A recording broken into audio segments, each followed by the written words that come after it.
কহিল জৰি গছ মাত্ৰ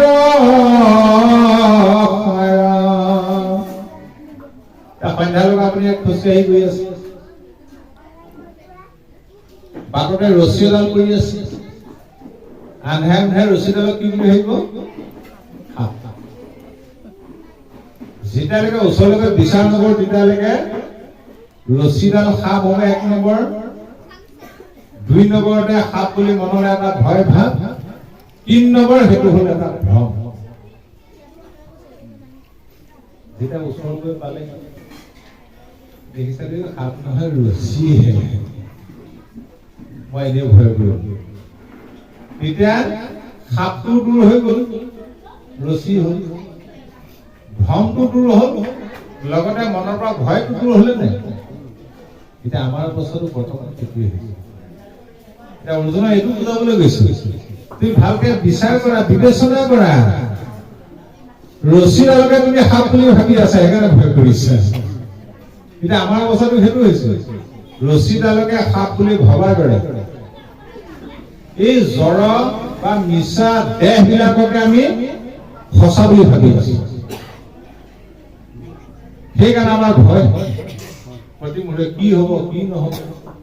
প্ৰতি মুহূৰ্তে। এতিয়াতো ভয়টো আৰু বাঢ়িছে মানুহ, হয়নে বাৰু? আপোনাৰ ল'ৰাটো ওলাই গ'ল, বাইকখন লৈ ওলাই গৈছে, ঘৰত আহি নোপোৱালৈকে মাক বাপেকৰ ভয়। ক'ৰবাত বোলে বিহু ফাংচন চাবলৈ গৈছে, মাক বাপেকৰ ভয়। ক'ৰবাত ওলাই গৈছে, ভয়। কি হব কি নহব, ল'ৰা ছোৱালীয়ে পঢ়ি শুনি কি কৰিব, চাকৰি ইত্যাদি বিভিন্ন ভয়। গতিকে আমি বিচাৰ কৰিব লাগিব, তত্ত্ব বিচাৰ, মনৰ পৰা বুদ্ধিলৈ যাব লাগিব। এই সাপ নে ৰছী ভাবি থকাটো হ'ল মন, ওচৰত গৈ যেতিয়া পালেগে খাটাং হৈ গ'ল, সেইটো বুদ্ধি। সেইকাৰণে গীতাই কৈছে, ভাগৱতে কৈছে, বুদ্ধিক তটস্থ কৰা। বুদ্ধিটোক মানে সতত স্থিত কৰিব লাগে আমি। বুদ্ধিৰ দুটা ভাগ আছে, এটা হ'ল সৎ, এটা হ'ল অসৎ। ভগৱন্তে জীৱ শ্ৰেষ্ঠ মনুষ্যক যিটো বিচাৰ বুদ্ধি দিছে, সেইটো শ্ৰেষ্ঠ বস্তু দি দিলে। গতিকে আমি বুদ্ধিটো সদায় সততাত লগাব লাগে, সতত। কাৰোবাৰ কাজিয়া লাগিছে, যোৰা লগাত লগাব লাগে, কাজিয়া ভঙাত। কাৰোবাৰ ঘৰ ভাঙিবলৈ ধৰিছে,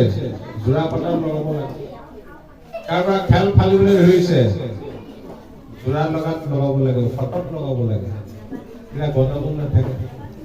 আমি আকৌ কি হয়, বুদ্ধিটো মানুহে অসতত লগাই আহে ঘৰতে, বহুতে হয় এনেই কৰি দিব নাই, মই নিশ্চয় দেখিছো। সতত লগত দেহৰ লগত আত্মাৰ মৰণ কহে জ্ঞানৰ প্ৰায়, ব্যাপক আত্মাক পৰিচ্ছেদ কৰে, যাৰ আদি অন্ত নাই। তুমি আদি আদি যত লোক দেখা, আছিলো সবে পূৰ্বত, সম্প্ৰতি সবহি আছো বিদ্যমান, থাকিব পাছকালত।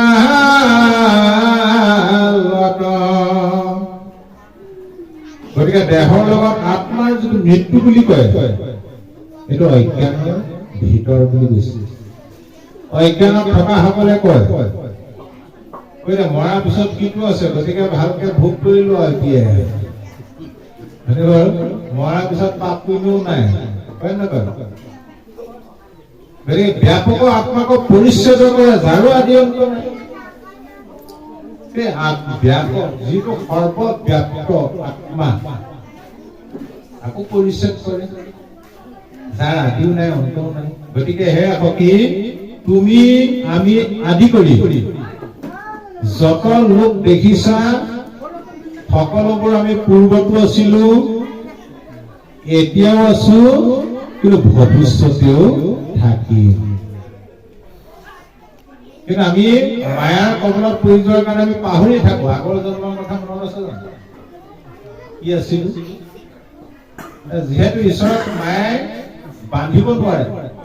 তেওঁ মায়া সৃষ্টি কৰিছে, ঈশ্বৰে সেইকাৰণে সকলো আমাৰ আগৰ জন্মৰ কথা পাতি দিয়ক আপোনাক এতিয়া যদি মই ঘপককৈ সুধিলো যোৱাকালি ইমান সময়ত আপুনি ক'ত আছিলে বহুত দেৰি চিন্তা কৰিব লাগিব ক'ত আছিলো কালি কথাটোৱে মনত নাই আগৰ জন্মৰ কথা ক'ত মনত থাকিব বলিয়া ঈশ্বৰ জন্ম মৃত্যু শূন্য তুমি থাকা বঠাই আন যত লোক কতো উপজয় কতো বা মৰিয়া যায় একে শৰীৰত বাল্য যুৱা জৰা হুৱে যে নপুৰুষৰ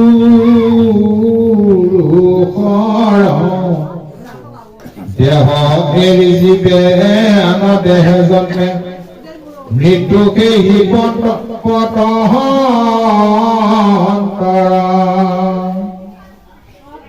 কৈছে তুমি কোৱা তুমি ঈশ্বৰ তুমি জন্ম মৃত্যু শূন্য তুমি সকলো ঠাইতেই থাকা বাকীবিলাক লোক জন্মে আৰু মৰি যায়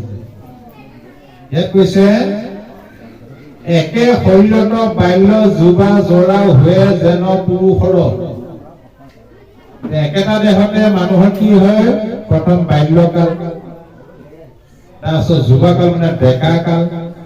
তাৰপিছত বৃদ্ধকাল হয় ঠিক সেইদৰে দেহ এৰি জীৱে আন দেহে জন্মে মৃত্যু সেই পতন কৰে বালকৰ পৰা যেতিয়া যৌৱন প্ৰাপ্ত হৈ গ'ল যুৱক হ'ল বাল্য দেহটো কলৈ গ'ল সেইটো মানে মৰি ডেকা অৱস্থাটো মৰি পেলাই কি হয়গে বোলে বৃদ্ধ অৱস্থাটো হৈ গ'ল যেতিয়া বৃদ্ধ অৱস্থা পাব দেহৰ অকৰ্মণ্য হ'ব ইন্দ্ৰিয়বিলাক দুৰ্বল হ'ব সি আকৌ গৈ কাৰোবাৰ গৰ্ভত জন্ম হৈ আকৌ কেঁচুৱা হ'ব বাল্য হ'ব যুৱা হ'ব এইটো মৃত্যু সেই অতন্ত্ৰ অৱস্থাৰ পৰিৱৰ্তন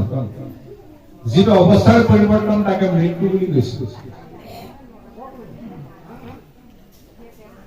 যেন বাল্য দেহ ধৰি উপজয় যুবাহু মধ্যকালে বাল্য যুৱা দুয়ো স্থানান্তৰ হয় বৃদ্ধ বচাগ পাইলে বাল্য যুৱা জৰা তিনিও অৱস্থা একে দেহে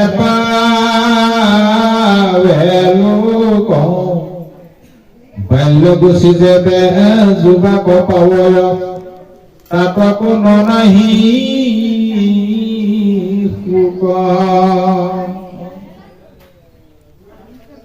কেঁচুৱা তোমাৰ সি বাল্য অৱস্থা পালে বাল্যৰ পৰা যুৱক অৱস্থা পালে তেতিয়া সুখ নালাগে নেকি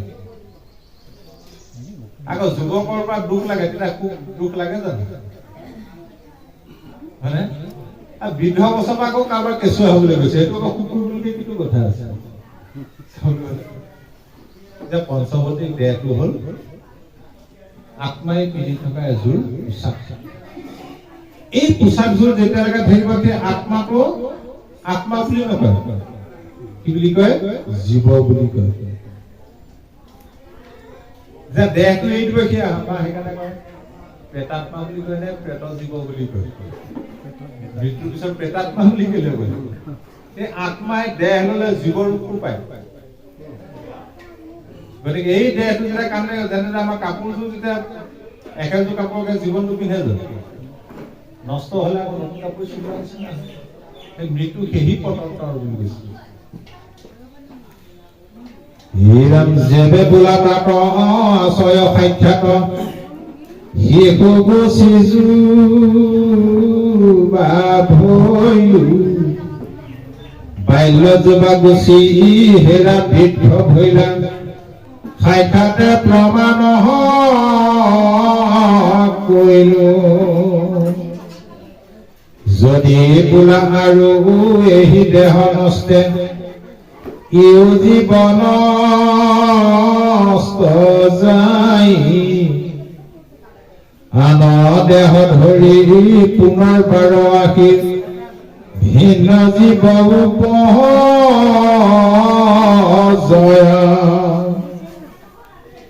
জানিবা জীৱৰ পূৰ্বৰ দেহৰ কৰ্মৰ সংস্কাৰ যত সেই সংস্কাৰে পুনু দেহ ধৰে নিস্তে জানা স্বৰূপত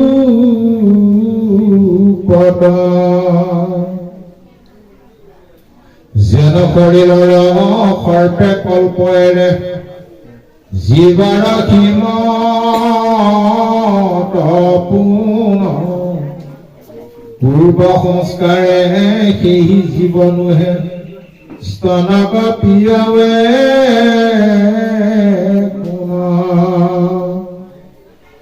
যদি তুমি এটি প্ৰশ্ন কৰা হে সখী এই দেহটো নষ্ট হলে জীৱটো নষ্ট হৈ যায় আকৌ আন দেহ ধৰি পিছত পৃথক জীৱ জন্ম হয় তাৰ উত্তৰ কৈছে জানিবা জীৱৰ পূৰ্বৰ দেহৰ কৰ্মৰ সংস্কাৰ যত সেই সংস্কাৰে কোনো দেহ ধৰে নিস্তে জানা স্বৰূপত আমি এই দেহটো লৈ থকা অৱস্থাত বৰ্তমান এই দেহে আমি যিখিনি কৰ্ম কৰিলো কেতিয়াবা আমি তাৰা কৰে শুভ কৰ্ম গুণৰ ইচ্ছাই কৰ্মফলে জীৱে জানা সুখ দুখ পায় জানি প্ৰকৃতিৰ তিনিটা গুণ সৎগুণ ৰজগুণ আৰু তমগুণ এই তিনি গুণৰ দ্বাৰা আমি পৰিচালিত হৈ আছো সেই তিনি গুণৰ দ্বাৰা যিখিনি পৰিচালিত হৈ যিখিনি কৰ্ম কৰো তাত দুটা কৰ্ম কৰো কেতিয়াবা ভাল কাম কৰো কেতিয়াবা আমি বেয়া কাম কৰো ভাল কাম কৰাৰ ফলটো হল পুণ্য বেয়া কাম কৰাৰ ফলটো হয় পাপ আৰু পুণ্য হল এই দেহৰ সংস্কাৰ সেই পাপ আৰু পুণ্য দুইটা টোপোলা লৈ এই দেহটো এৰি সেই টোপোলা দুটা ভোগ কৰিবৰ কাৰণে আকৌ আমি বেলেগ দেহত উপজিবলগীয়া হয় আমি যে পূৰ্বজন্মৰ কৰ্মফলৰ টোপোলা পাপ আৰু পুণ্য দুটাই লৈ আহিছো ব্যৱহাৰিক জীৱনত আপুনি প্ৰমাণ চাব পাৰে কেতিয়াবা চাবচোন নিজকে বৰ সুখী সুখী লাগি থাকে নাই বাৰু মনটো বৰ ভাল লাগি থাকে কেতিয়াবা নহয় দুদিনমান যিকেইটা দিন সুখত কৰি থাকে জানো বাৰু আপুনি নিজে ধৰিলে না পুণ্যৰ টোপোলাটো খৰচ কৰি আছে সেইকেইটা দিন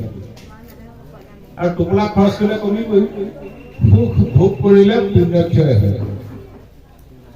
কেতিয়াবা তাৰ বিপৰীতে চাবচোন নিজকে ইমান দুখ লাগে আপোনাতকে যেন দুখী মানুহ পৃথিৱীত নাই যি কেইটা দিন আপুনি দুখত কৰি আছে আপুনি জানো বাৰু নিজে ঘটি অনা পাপৰ টোপোলাটো খৰচ কৰি আছে দুখ ভোগ কৰিলে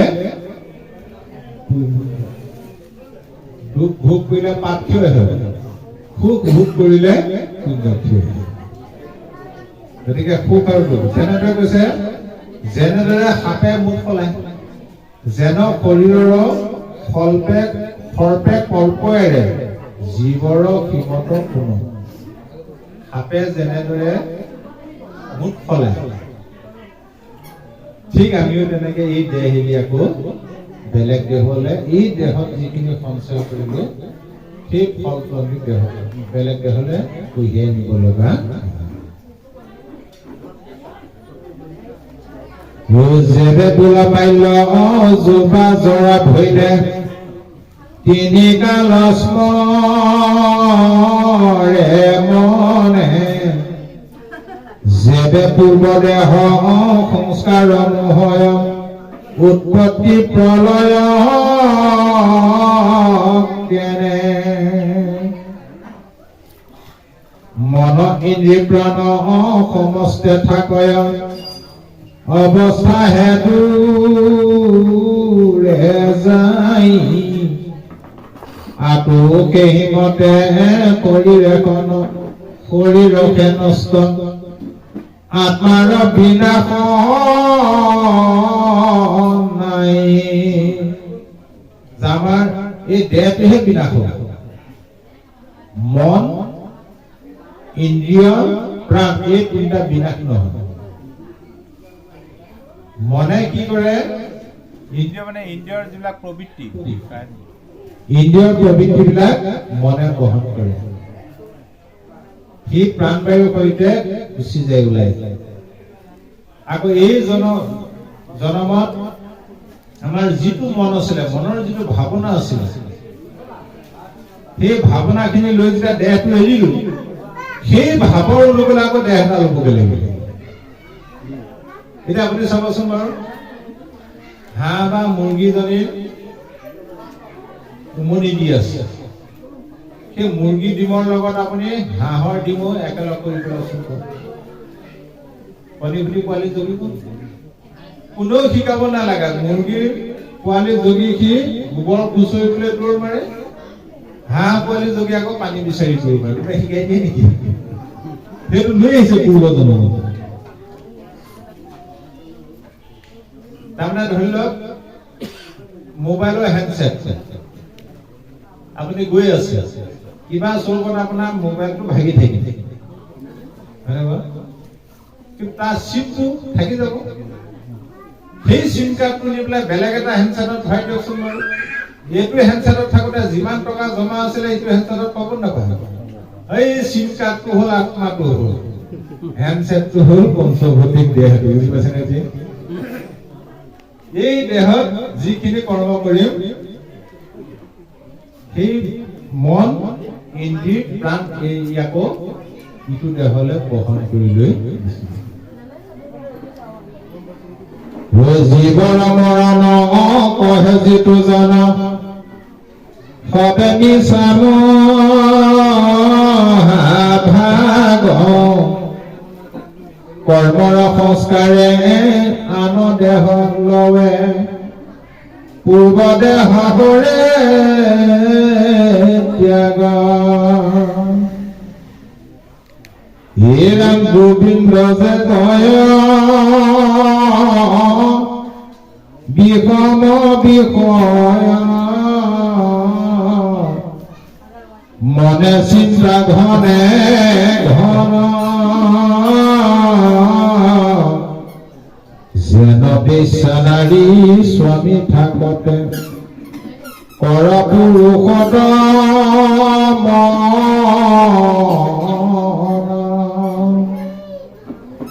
হেন জানি নৰ কৃষ্ণৰ চৰণ মধুপিয়া কৰ্ণ ভৰি কৃষ্ণ বিনে প্ৰাণ কোনো আছে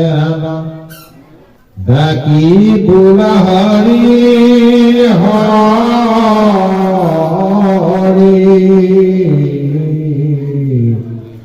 হৰি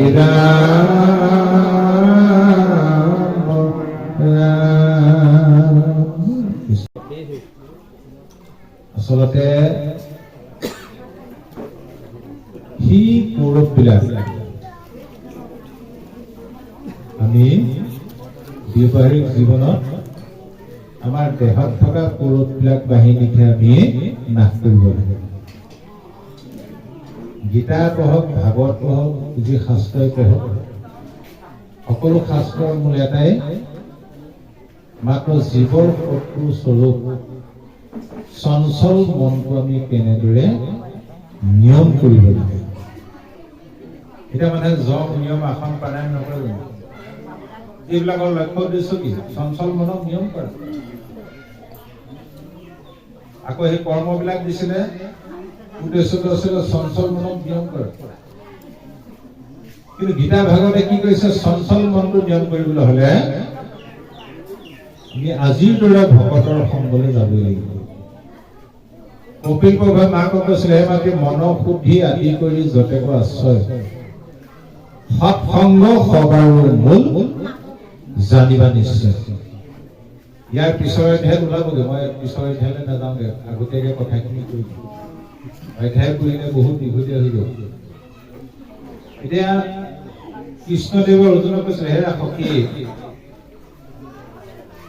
তুমি সন্মুখত যিমানবিলাক দেখিছা সকলোবিলাক তোমাৰ প্ৰকৃততে শত্ৰুক নিপাত কৰিবই লাগিব কিন্তু মনত ৰাখিবা এইবিলাক হ'ল তোমাৰ বহিৰ্জাগতিক শত্ৰু। আচল শত্ৰুকেইটা কিন্তু তোমাৰ লগতে আছে, সদায় আছে। অৰ্জুন আছো মোৰ লগত আছে কি শত্ৰু? শুনা, অজিত ইন্দ্ৰিয় যাৰ বিষয়ত বুদ্ধি আচুত সকামী নিষ্কামীৰো নাহি সিদ্ধি। আমাৰ আচল শত্ৰুকেইটা হ'ল আমাৰ ইন্দ্ৰিয় বিলাক, ইন্দ্ৰিয়ৰ বহিৰ্মুখী প্ৰবৃত্তি বিলাক। যেতিয়ালৈকে আত্মমুখী কৰিব নোৱাৰে সকামী বিলাকো বাদেই দিয়া, নিষ্কামী বিলাকেও সাধনাত সিদ্ধি লাভ কৰিব নোৱাৰে। সেইকাৰণে গুৰুজনাই বা গীতাটো কৈছে জ্ঞান মাৰ্গৰ যোগেদি যে মানুহে চঞ্চল ইন্দ্ৰিয়ক নিয়ম কৰিব নোৱাৰে প্ৰমাণ কৰি থৈ গৈছে। বিশ্বামিত্ৰ পৰাশৰ আদি মুনি গণ জলবায়ু পত্ৰ মাত্ৰ কৰন্ত ভোজন কামিনী গণৰ মুখ পদ্ম সুমলিত দেখি তাৰা সমূহ হৈলা কানবী। যেতিয়া ইন্দ্ৰিয়ক জয় কৰাৰ কথা কলে তেতিয়া অৰ্জুনৰ মনত অসন্তোষ হৈ গল। হেন শুনি অসন্তোষ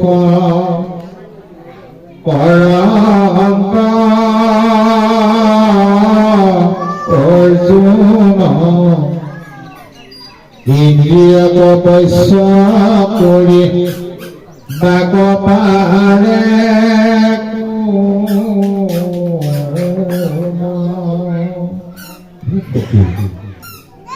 কি কথা কবলৈ আহিছে? ইন্দ্ৰিয়ক তোমাৰ কোনোবাই বৈশ্য কৰিব পাৰে? অৰ্জুনে বুলন্দ শুনিও গজপতি মনক যেনিব পাৰে কাহাৰ কাৰ শক্তি আছে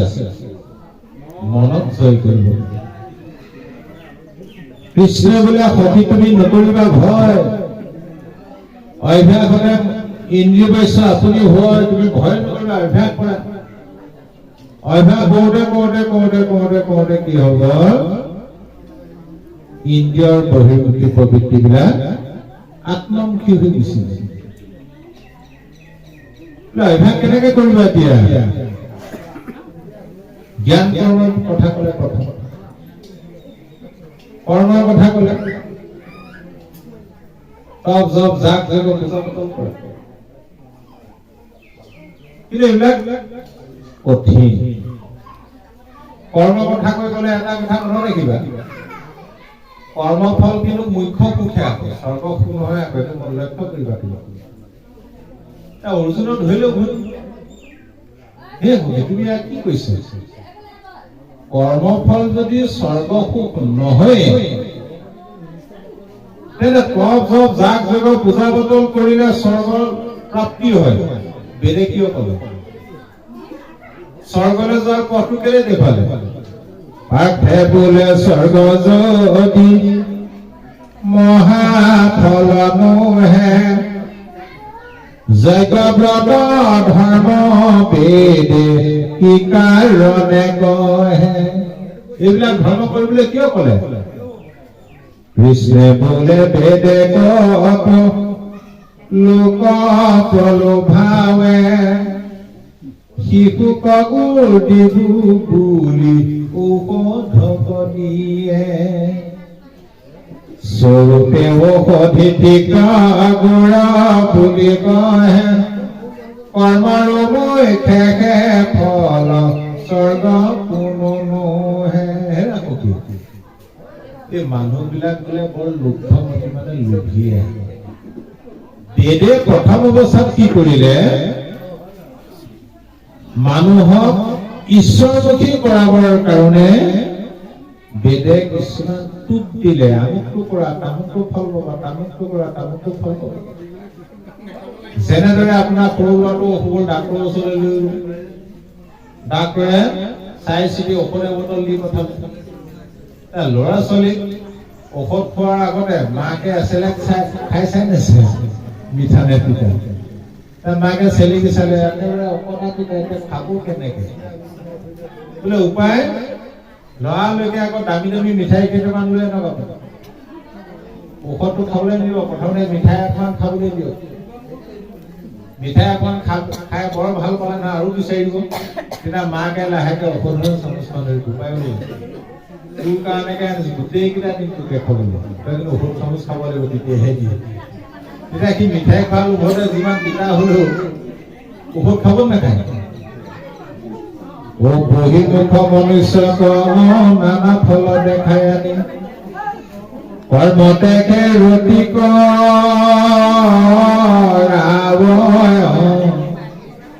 ঔষধ পিবাৰথে যেন পিতৃ চোৱালক ভিতলাৰ অনেক এইটো হ'ল বেদৰ ঔষধ যিটো কৌশল আমাৰ গুৰুজনে লৈছে বেদৰ কৌশল এটা গুৰুজনে ল'লে নহয় কি ল'লে বাৰু প্ৰথম যেতিয়া কীৰ্তন গৃহ প্ৰতিষ্ঠা কৰে যেতিয়া ধৰ্ম প্ৰচাৰ নিজকে আত্মনিয়োগ কৰে হৰি কথা শুনিবলৈ মানুহ নাহেই বুজি পাইছেনে কেইজনমান মুছলিমৰ কেইজনমান আহে আৰু গুৰুজনে চিন্তা চৰ্চা কি কৰিলে লোক সংগ্ৰহৰ কাৰণে মানুহক ঈশ্বৰমুখী কৰাবৰ কাৰণে বিজ্ঞানসন্মতভাৱে মাহ প্ৰসাদৰ সৃষ্টি কৰিছে মাহ প্ৰসাদ পকা মিঠৈ যেতিয়া মাহ প্ৰসাদ পকা মিঠৈ খাবলৈ পালে দুজন এজনকে কীৰ্তন গৃহলৈ মানুহ খুব গবলৈ ধৰিলে আজিলে এতিয়াও যদি নামঘৰবিলাকত মাহ প্ৰসাদ পকা মিঠৈ নোলালেহেঁতেন হয়তো ইমান মানুহ গোট নেখালেহেঁতেন আহোঁতে আহোঁতে আহোঁতে আহোঁতে কি হ'ল মাহ প্ৰসাদটো ঘপকে খাবলৈ নিদিয়ে এনেকুৱা নিৰ্দিষ্ট নিয়মত আসন এই শৰাই সজাব লাগিব নাম প্ৰসংগ কৰিব লাগিব ভকতৰ সংগত বহি যেতিয়া নাম গালে মনটো পবিত্ৰ হ'ল মনটো শুদ্ধ হৈ থাকে সেই কোনো সময়তে গুৰুজনাই হৰি কথা কয় ভাগৱতৰ কথা কয় তাৰ পিছতহে প্ৰসাদ খাবলৈ দিয়ে আহোঁতে আহোঁতে আহোঁতে আহোঁতে যেতিয়া প্ৰথমতে প্ৰসাদৰ লোভতে আহি যেতিয়া ঈশ্বৰৰ কথাবিলাক শুনি খুব ভাল পালে গীতাত কৈছে কি প্ৰথম স্বাৰ্থতে আহে কিবা এটা স্বাৰ্থত তাৰপিছত ভগৱতীৰ স্বাদ লভিয়া পাছত কামনা কপৰি হৰে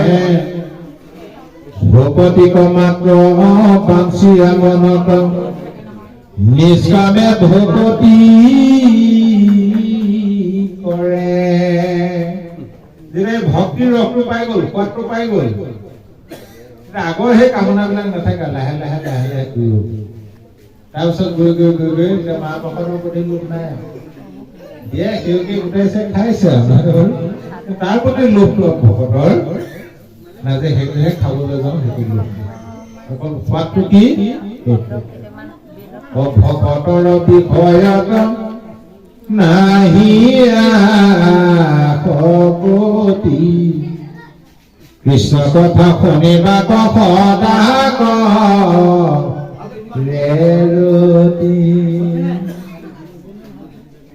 গতিকে এইটো ভাগৱততো লিখিছে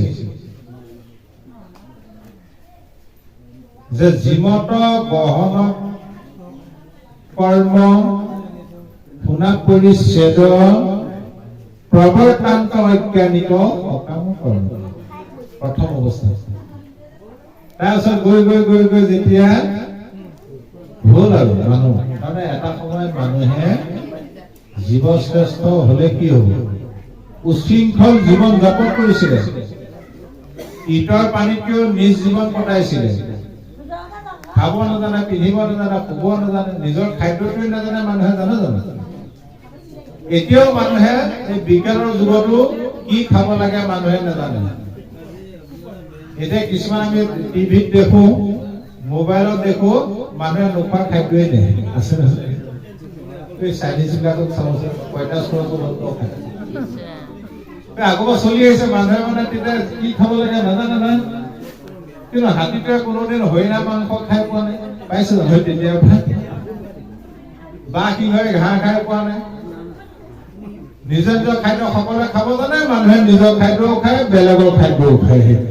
যিটো এতিয়া মানে এনেকুৱা হৈ গ'ল সেইটো খাব নালাগে বুলি ক'লে নাই এইটো মানুহে খাবলৈকে সৃষ্টি কৰিছে বুলি কয়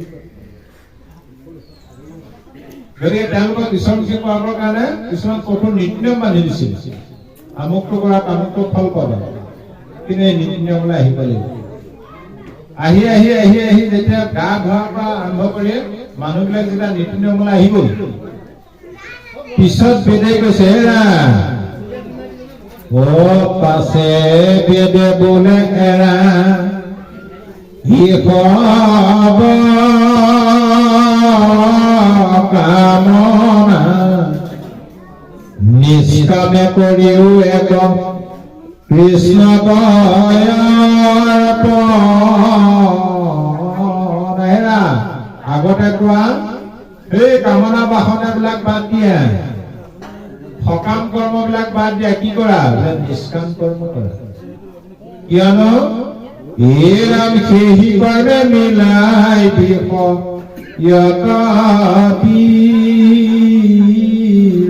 কোটি উপজৈবে মাধৱ পৰম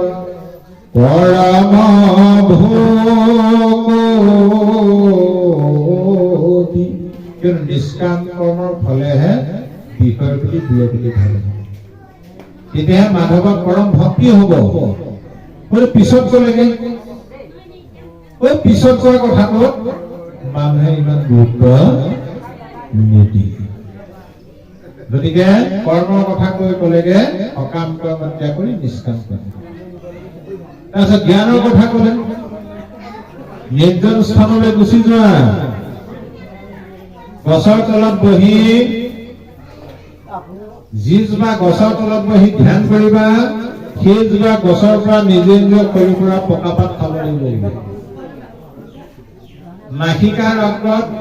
দৃষ্টি থৈ নিৰ্গুণ নিৰাকাৰ ব্ৰহ্মক চিন্তা কৰিবা সেই ব্ৰহ্মটো ক'ত থাকে বোলে এইখনত থাকে তাৰপিছত ক'লে যে এইটো অতি তাতোতকৈ জটিল কিন্তু এইটো কৰ্মতকৈও টান জ্ঞান মাৰ্গত কি আছে আসন প্ৰাণায়াম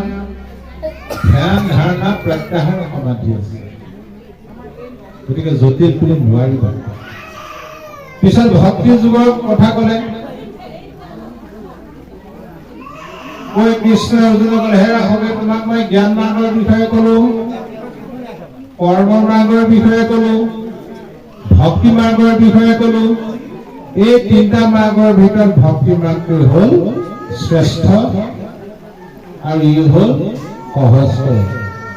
তুমি কি কৰা তথাপিও অৰ্জুনে সিদ্ধান্তলৈ আহিব পৰা নাই কি কৰোঁ কি নকৰোঁ ভগৱন্তক কৃষ্ণদেৱে মনে মনে ভাবিলে মই ইমানখিনি বিতং বিতংকে কোৱাৰ পিছতো তেওঁ সিদ্ধান্তলৈ আহিব পৰা সিহঁত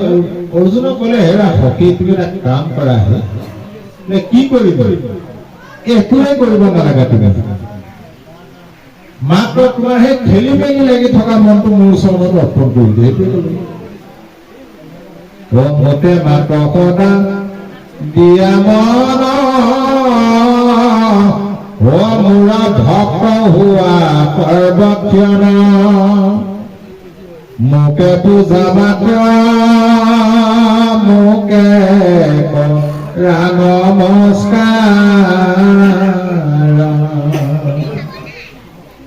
কহিলো তোমাক সত্য তুমি পাইবা সুখে মোক মহামানী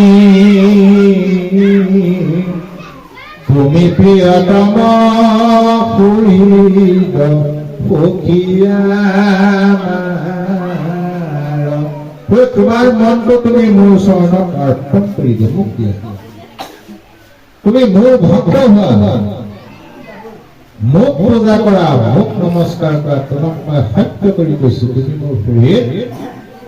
তুমি মোক পাবা অৰ্জুনেটো স্বীকাৰ কৰিলে মানি ললে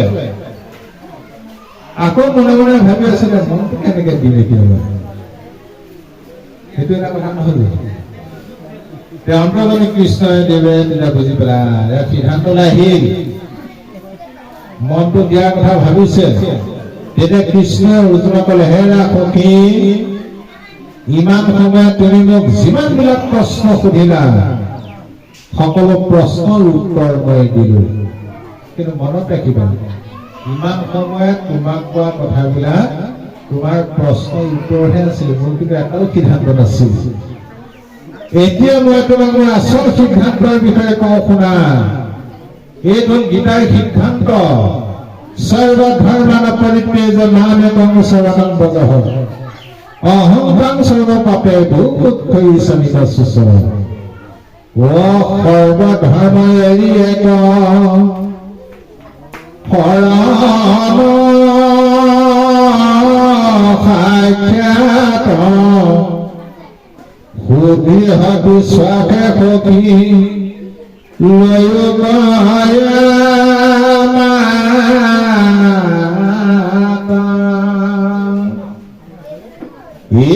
নকৰিবা ভয় হেৰা কৰো সমস্ত পাপতে মই কৰিব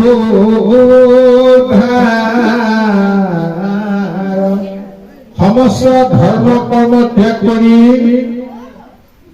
সুদৃঢ় বিশ্বাসে তুমি মোৰ চৰণত শৰণ লোৱা সমস্ত ধৰ্ম কৰ্ম মানে সেই আগতে কৰিলে ধৰ্ম কৰ্মবিলাক সেইবিলাক সকলো বাদ দিয়া বাদ দিলে মোৰ সিদ্ধান্তটো শুনা সুদৃঢ় বিশ্বাসে তুমি মোৰ চৰণত শৰণ লোৱা আকৌ অভয়দান দিছে হেৰা সখী তোমাৰ মনত সংশয় হ'ব পাৰে তুমি ভয়ো খাব পাৰা পূৰ্বপুৰুষৰ পৰা তোমাৰ বংশত বিভিন্ন ধৰ্ম কৰ্ম চলি আহিছে মাজত ধৰি ত্যাগ কৰিলে তোমাৰ পাপ হ'ব অপৰাধ হ'ব কৰ্ম ত্যাগ নিমিত্তে হি জয় পচয় ইটো শংকা নকৰিবা সখী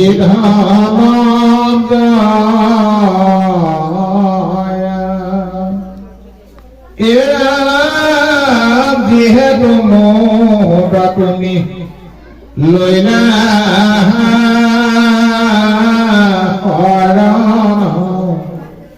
সৰ্ব পাপ হতে মই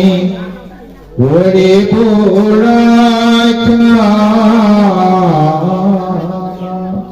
ভয় নকৰিবা কিয়নো যিহেতু তুমি মোৰ চৰণত শৰণ লৈছা যিহেতু তুমি মোৰ কাৰণে ত্যাগ কৰিছা সমস্ত ভয়ৰ পৰা সমস্ত পাপৰ পৰা মই তোমাক ৰক্ষা কৰিম এইটো হ'ল অভয় যি কি নহওক কবও কিয় বেছি বিহুদানৰ বিহু মিঠাৰ কথা নাহে বতৰটো বেয়াকে আহিছে দুটামান নাই নাজানো 45 এটা আজিকালি কাইলৈ গুচি আছে যি কি নহওক মহাপুৰুষ শ্ৰী শ্ৰী মাধৱদেৱে গীতা শাস্ত্ৰ অধ্যয়ন কৰি গীতাৰ দুটা কথা ঘোষণা কৰিছিল এটা হ'ল সাৰটো আমি আগতে কৈ গলো ভগৱন্ত ভক্তিযুক্ত পুৰুষৰ আত্মবোধ মাধৱৰ প্ৰসাদে মিলয় কৃষ্ণৰ কৃপাতেৰে গোচৰ সংসাৰ ভয় এই মানে গীতাৰ নিৰ্ণয় এইটো সাৰ নিৰ্ণয় আছে 620 নম্বৰ ঘোষণা তাৰপিছত গীতাৰ যিটো পৰমাৰ্থ তত্ত্ব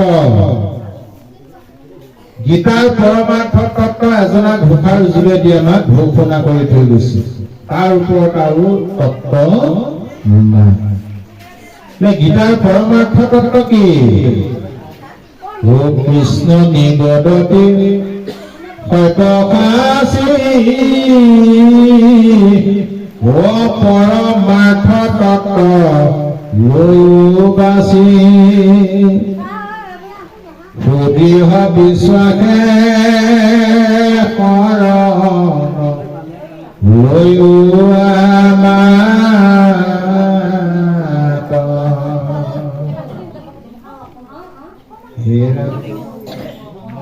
মাক সদা দিয়াচিত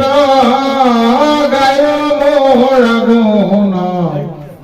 নাম গীত সকলে শাস্ত্ৰ কহিলো সাৰসাখ্যাত হে সব্যসাচী পৰমাৰ্থ তত্ত্ব কৈছো বাছি লোৱা সুদৃঢ় বিশ্বকে তুমি মোৰ ওচৰত তোমাৰ চিত্ৰটো মোক দি দিয়া কেৱল তুমি মোৰ গুণ কোৱা এইটো হ'ল সকলো শাস্ত্ৰৰ সাৰ গুৰুজনাই এই গীতা শাস্ত্ৰৰ পৰাই এই পৰমাৰ্থ তত্ত্বটো নিশ্চয়